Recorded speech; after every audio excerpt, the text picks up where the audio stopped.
नमस्कार, मैं हूं शिवानी शर्मा। दोस्तों, ग्लोबल वार्मिंग आज दुनिया की सबसे बड़ी समस्या बन चुकी है।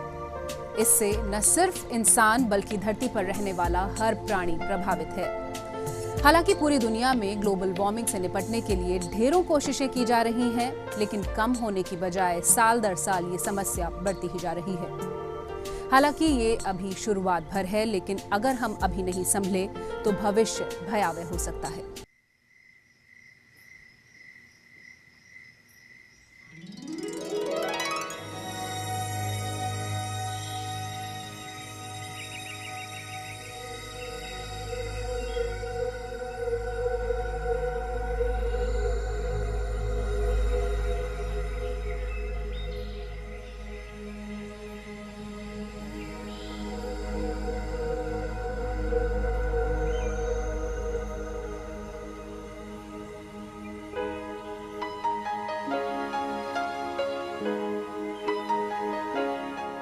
पर्यावरण संरक्षण की दिशा में अपनी जिम्मेदारी को समझते हुए ईटीवी ने शुरू की है एक सराहनीय मुहिम।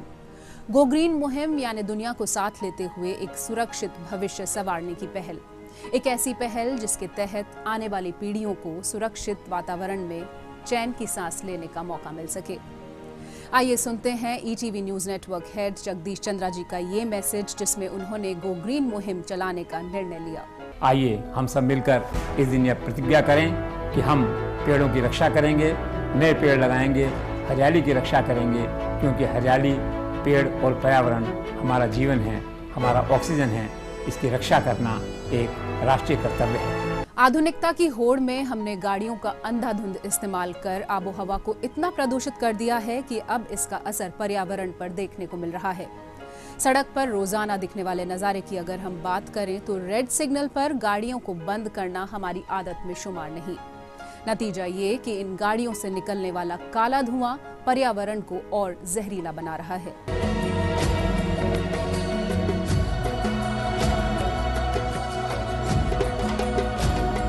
इक्कीसवीं सदी के आरंभ में ही ये सवाल सबके सामने मुंह बाहे खड़ा है कि सबसे बड़ा पाप क्या है। आधुनिक युग का सबसे बड़ा पाप माना जाएगा प्रदूषण।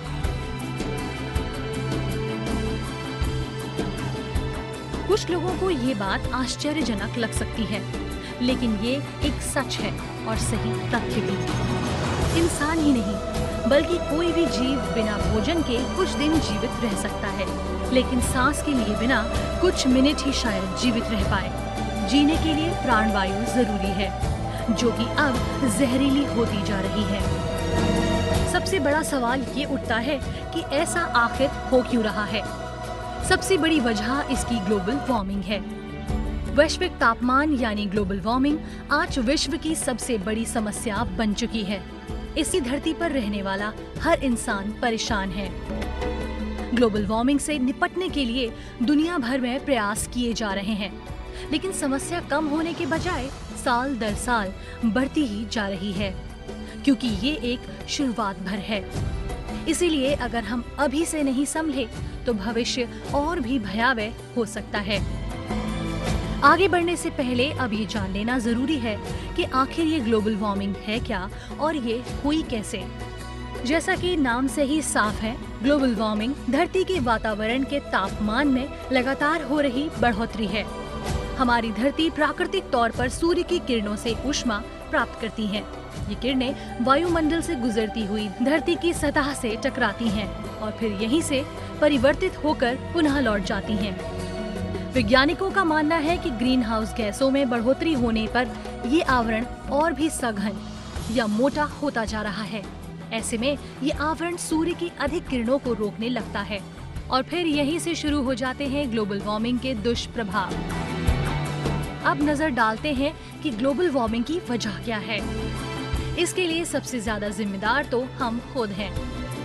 अपने आप को इस धरती का सबसे बुद्धिमान प्राणी समझने वाला मनुष्य अनजाने में या यूं कहें जानबूझकर अपने ही रहवास को खत्म करने पर तुला हुआ है। मानव निर्मित इन गतिविधियों से carbon dioxide, methane, nitrogen oxide इत्यादि ग्रीन हाउस गैसों की मात्रा में बढ़ोतरी हो रही है और यही आवरण सूर्य की परिवर्तित किरणों को रोक रहा है। जिससे धरती के तापमान में वृद्धि हो रही है। आज के परिप्रेक्ष्य में अगर हम देखें तो ये जनसंख्या का जो प्रभाव हमारे पर्यावरण पर पड़ रहा है, क्योंकि हमको डेवलपमेंट के लिए, विकास के लिए प्रकृति से चीज़ों को लेना भी होता है, चाहे वो आपको सीमेंट लेना हो, चाहे आपको हाइड्रोकार्बन्स लेने हो, पेट्रोलियम चाहिए।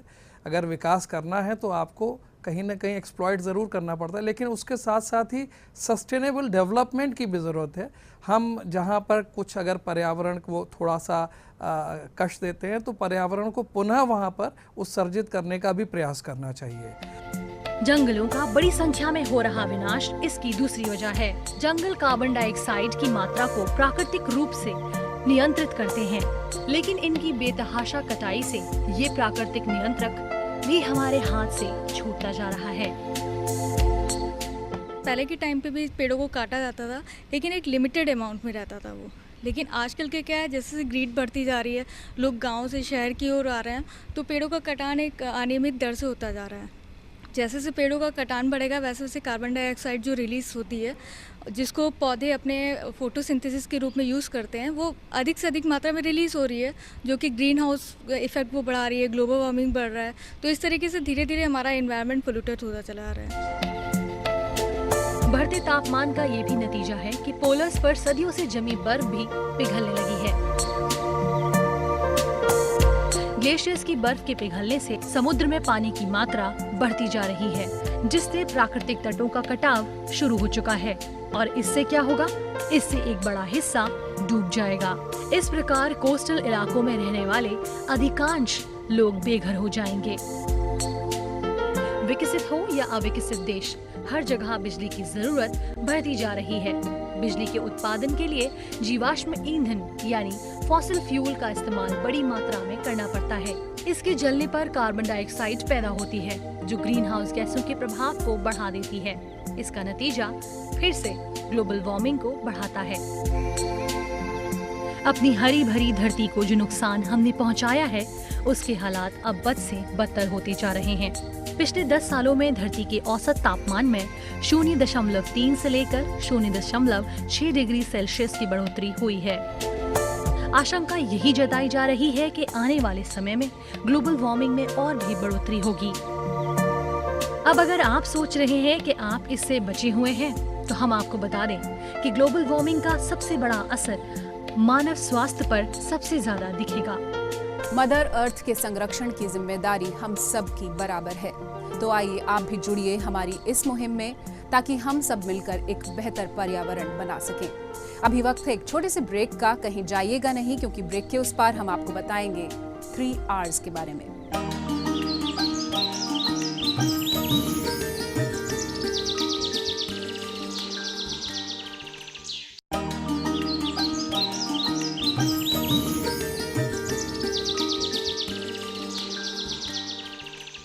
Welcome back after the break. आप देख रहे हैं हमारी ये खास पेशकश, जिसमें हमने बीड़ा उठाया है कि पर्यावरण को नुकसान नहीं पहुंचने देंगे। जितना भी हमसे बन पड़ेगा हम इसके लिए करेंगे, और आप भी जुड़िए हमारे साथ, क्योंकि बचाना है पर्यावरण को। हमें पॉलीथीन ऐसे वैसे नहीं फेंकना चाहिए, बिकॉज इससे एनिमल्स भी इफेक्ट पड़ता है। वो लोग इसे खाते हैं और बहुत सारे प्रॉब्लम्स क्रिएट होती हैं। सीरियसली यार, बहुत प्रॉब्लम्स क्रिएट होती हैं। पेड़ इतने ज़्यादा कट रहे, उससे डस्ट वगैरह भी कितना हो रहा है, कितनी पॉल्यूशन हो रहा है, और हमारी ओजोन लेयर को भी कितना हार्म हो रहा है वगैरह सब बहुत। हम वादा करते हैं कि हम पॉलीथीन का यूज़ नहीं करेंगे। आज से मैं पॉलीथीन बैग्स नहीं यूज़ करूँगा और एक्स्ट्रा स्पीड बाइक नहीं चलाऊँगा। We want that our environment should be clean and dustbin बहुत जगह पे नहीं होते हैं, रेसिडेंशियल एरियाज़ में भी नहीं होते, तो हम लोग को मतलब ना चाहते हुए भी डालना ही पड़ता है जहाँ पे सारे सब कूड़ा वगैरह पड़ा होता है। तो डस्टबिन अवेलेबल कराने चाहिए हर जगह पे, थोड़ी थोड़ी दूर पे। गार्डनिंग सिखानी चाहिए कि आप अपने घर में, चाहे आप अपने घर की बैल्कनी में एक छोटा सा प्लांट लगा दो, तो आपकी तरफ से कोई एफर्ट होगा कि आप एनवायरनमेंट को क्लीन एंड ग्रीन रखने की कोशिश कर रहे हो। हम लोग प्रॉमिस करते हैं कि कूड़े को कूड़ेदान में डालेंगे और पॉलीथीन नहीं यूज़ करेंगे। सिर्फ पॉलीथीन ही नहीं है, उसके अलावा भी हम लोग ऐसी काफ़ी माने चीज़ें ऐसे वेस्ट हम लोग का होता रहता है, जिससे कि हम लोगों को काफ़ी गंदगी देखने को मिलती है। लेकिन हम लोग अपने बच्चों को बताएं कि बेटे यहाँ पे न फेंक करके एक खास जगह के बारे में उसको बताएं कि वहाँ पे बच्चे तुम उसका यूज़, डस्टबिन का यूज़ करो। जितने भी स्कूल, गवर्नमेंट कॉलेज और स्कूल्स हैं, इन सब में नेसेसरी कर देना चाहिए कि अगर आपकी बिल्डिंग 100 एकड़ की है तो आपके पास कम से कम 10 पेड़ जरूर होने चाहिए। इसके लिए हम यही करेंगे कि अगर हम हर इंसान एक एक करके भी पॉलीथीन बैग अपना रोकना चाहे और उसके लिए सोचे कि हम नहीं यूज़ करेंगे, उसकी जगह हम प्लास्टिक की जगह हम पॉलीथीन जो हमारे एनवेलप्स होते हैं उनको यूज़ करें, खुद से ले आएँ, घर से हम यूज़ करें तो वो ज़्यादा बेटर होंगे। बेसिकली कि हम पॉलीथीन को यूज़ करके कहीं भी फेंक रहे हैं, हम प्लांटेशन करेंगे और एक एक पेड़ भी अगर एक इंसान लगाता है तो काफ़ी उसका बेनिफिट होगा हमारे लिए भी और हमारे आने वाली जनरेशन के लिए भी। हम वादा करते हैं कि हम पॉलीथीन का यूज़ नहीं करेंगे और प्लांटेशन करते रहेंगे ताकि हमारा इंडिया सेफ रहे। हम लोग पोल्यूशन बचाने के लिए, मतलब पोल्यूशन फ्री एनवायरनमेंट करने के लिए वी कैन डू कि हम लोग साइकिल्स यूज़ करें, गाड़ियाँ कम चलाएं। अगर एक फैमिली है तो फिर उसमें गाड़ी तो एक ही गाड़ी बहुत है, लेकिन मतलब people are using many of vehicles. It is necessary कि डिफॉरेस्टेशन थोड़ा कम कर दिया जाए और जैसे कि गाड़ी हैं, व्हीकल्स हैं, बहुत ज़्यादा पॉल्यूशन क्रिएट कर रही हैं, इसके लिए भी थोड़ा होना चाहिए, डे टू डे चेकिंग होनी चाहिए पॉल्यूशन का और थोड़ा अपना जो ट्रैफिक रूल्स हैं उसको और फॉलो करना चाहिए। इसको बढ़ाने के लिए तो हमें पहले तो जगह जगह प्लांट्स को लगाना चाहिए और फिर उसको टाइम टाइम पे पानी देना चाहिए। फिर देखना चाहिए कि आसपास जो फालतू जानवर सड़क पे घूम रहे हैं उनको रोकना चाहिए ताकि उस प्लांट को आगे बढ़े प्रॉपर और उसको खा ना सके ताकि बड़ा हो सके। इससे धीरे धीरे आगे और बढ़ते ही जाएगा। हम लोग ये प्रॉमिस करते हैं कि हम लोग पॉलीथीन का यूज़ कम करेंगे। पर्यावरण के प्रति हमारे लापरवाह रवैये ने न सिर्फ आबो हवा को दूषित किया है बल्कि पीने का पानी और मिट्टी भी बुरी तरह से प्रदूषित हो चुकी है और यही वजह है कि हमारे खाने की थाली में खाना और पानी भी दूषित हो गया है और आगे ये समस्या लगातार गंभीर होती जा रही है। सावधानी और संरक्षण ही इसका एकमात्र हल है। ब्रेक पर जाने से पहले हम आपको बता रहे थे 3 Rs के बारे में। आइए जानते हैं क्या है ये 3 Rs।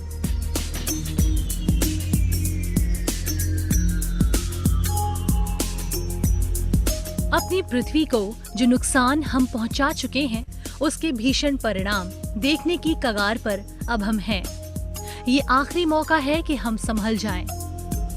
इसके लिए जरूरी है कि हम अपनी आज की लाइफस्टाइल में कुछ जरूरी परिवर्तन लाएं, जैसे कि ये 3 Rs यानी रिड्यूस, रिसाइकिल और रीयूज का इस्तेमाल हम अपनी रोजमर्रा की जिंदगी में ले आएं। रिड्यूस से मतलब है कि हम वेस्ट करने से बचें और ये तभी होगा जब हम बेवजह होने वाली चीजों के इस्तेमाल से बचेंगे और यही सबसे बेहतरीन इलाज भी है जो नष्ट होती प्रकृति को बचाएगा। कंप्यूटर के इस युग में आप न्यूज़पेपर्स और मैगजीन्स को ऑनलाइन ही पढ़ सकते हैं, यानी कि पेपर का यूज आप कम से कम करें। इसे कहते हैं ई टिकटिंग, ई प्रिंटिंग, ई बिल का जमाना। अब बात करते हैं रीयूज की। इसका मतलब ये हुआ कि वो चीजें जिन्हें आप दोबारा इस्तेमाल कर सकते हैं उन्हें आप नजर में जरूर रखें। ध्यान रखें कि जितना हम बचाएंगे उतना ही प्रकृति हमें वापस भी देगी। अब आखिर में बात करते हैं रीसाइक्लिंग की। रीसाइक्लिंग से हमारा मतलब है कि जो हम paper bags, soda cans, milk cartons या ऐसी बहुत सारी चीजों को इस्तेमाल करते हैं जिन्हें दोबारा रीसाइकिल किया जा सकता है, उन पर हम खास तवज्जो रखें। रिसाइकिल की हुई चीजों के जरिए हम एनवायरनमेंट को बहुत हद तक बचा सकते हैं। तो ये तो बात थी रिड्यूस, रीयूज और रिसाइकलिंग की। ध्यान रखें अगली दफा जब आप अपने लिए कुछ नया करने जा रहे हो तो अपने घर पर जरूर निगाह डालें और देखें कि क्या चीजें हैं जो इन तीनों मापदंडों से होकर गुजरती हैं। पर्यावरण दिवस के मौके पर जहां पूरी दुनिया ग्लोबल वार्मिंग जैसी जटिल समस्या का निदान तलाश रही है, वहीं आप और हम अपनी दिनचर्या में थोड़ा सा बदलाव कर पर्यावरण को बचा सकते हैं। अभी वक्त है एक छोटे से ब्रेक का, कहीं जाइएगा नहीं। हमारी इस खास पेशकश में बाकी है बहुत कुछ, सो गो ग्रीन विद अस।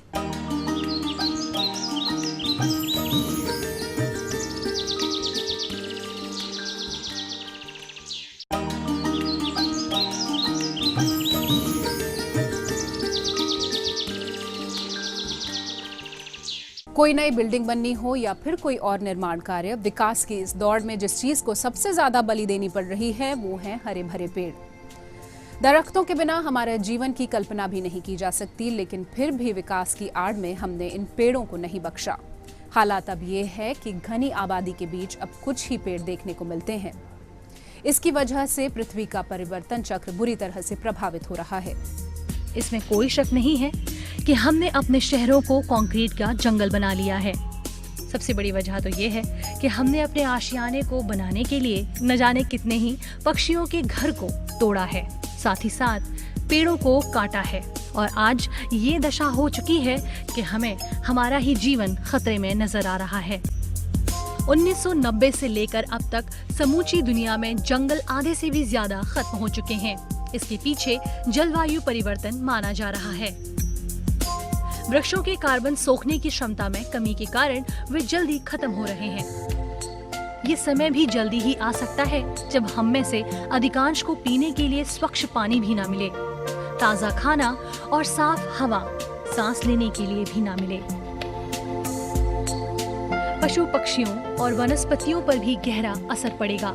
माना जा रहा है कि गर्मी बढ़ने के साथ ही पशु पक्षी और वनस्पतियां धीरे धीरे उत्तरी और पहाड़ी इलाकों की ओर प्रस्थान करेंगी, लेकिन इस प्रक्रिया में कुछ अपना अस्तित्व भी खो देंगे।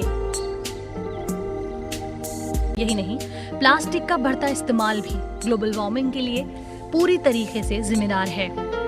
आजकल प्लास्टिक के कचरे से सर्वाधिक पर्यावरण को हानि होती है, क्योंकि ये शीघ्र नष्ट नहीं होता, बल्कि यूं कहें कि ये नष्ट होता ही नहीं है। प्लास्टिक के कूड़े के जलने से वायु अत्यंत जहरीली बन जाती है। प्लास्टिक के जरूरत से ज्यादा इस्तेमाल ने पूरे विश्व को खतरे की तरफ बढ़ा दिया है। यहाँ तक कि समुद्र भी अब प्लास्टिक के प्रदूषण से अछूता नहीं है। पर्यावरण में बदलाव के पीछे विश्व में जनसंख्या वृद्धि मुख्य कारण है। इससे न सिर्फ प्रकृति पर असर हो रहा है, बल्कि वातावरण भी अस्थिर हो चुका है। माना जा रहा है कि वर्ष 2050 तक एक भी मछली समुद्र में नहीं बचेगी। इसका मुख्य कारण मानव के द्वारा मछलियों के ज्यादा सेवन से है। आंकड़ों के मुताबिक महज 1 किलो झींगा मछली पकड़ने में 9 किलो अन्य सामुद्रिक जीव जंतुओं के प्राण खत्म हो जाते हैं। हर वर्ष मानव के द्वारा वातावरण में मौजूद 120 मिलियन टन नाइट्रोजन को नाइट्रेट में परिवर्तित करने के कारण विश्व में खतरा उत्पन्न हो गया है। अस्थिर जलवायु परिवर्तन ने विश्व में तापमान को बढ़ाया है। वहीं ऊर्जा उत्पादन के क्षेत्र में कोयले के भरपूर इस्तेमाल से इसी तापमान को और भी परिवर्तित किया है। हम छोटी छोटी सावधानियों से काफी ऊर्जा बचा सकते हैं। जैसे जब आप घर पर हों तो बिजली की उन लाइटों और उपकरणों को बंद कर दें जिनका आप इस्तेमाल नहीं कर रहे हैं। यकीन मानिए, ऐसा करने से आप 10 से 40% बिजली की खपत कम कर सकते हैं। इसके अलावा पानी को भी व्यर्थ न जाने दें। जितना जरूरत हो उतना ही इस्तेमाल करें। ध्यान रखें कि पानी को फेंकना ना पड़े। फ्रिज का दरवाजा लंबे समय तक ना खोलें। प्लास्टिक बैग्स की जगह कपड़े के थैलों का इस्तेमाल करें। ऐसी छोटी छोटी सावधानियों से आप पर्यावरण संरक्षण की तरफ बड़ी पहल कर सकते हैं।